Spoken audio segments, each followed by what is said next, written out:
सिंध भर में तमाम मज़ारात खोल दिए गए। कोरोना की वबा में कमी के बाद पूरे 3 माह बाद सिंध भर के मज़ारात ज़ायरीन के लिए खोल दिए गए। सेहवन में लाल शहबाज कलंदर के मज़ार को भी अज़ान फजर से पहले रवायती वक्त पर खोल दिया गया है और इस मौका पर महकमा औकाफ के चीफ एडमिनिस्ट्रेटर ने दरगाह पर चादर चढ़ाकर दुआ मांगी।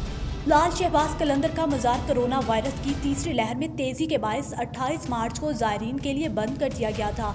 ताहम अब दरगाह को अज़ान फजर से पहले रवायती वक्त के मुताबिक और SOPs के तहत खोला गया है। मज़ार पर हाज़िरी के लिए SOPs के तहत ज़ायरीन का मास्क पहनना लाजमी होगा और मास्क के बगैर दरगाह में दाखिले पर पाबंदी होगी। दरगाह के दाखिली और खारजी रास्तों पर सैनिटाइजर्स वॉक थ्रू गेट भी नस्ब कर दिए गए हैं। याद रहे कि वज़ीर आला सिंध की ज़ेर सदारत होने वाली कोरोना टास्क फोर्स के इजलास में 28 जून से अम्यूज़मेंट पार्क और इंडोर जिम्स भी खोलने का फैसला किया गया था।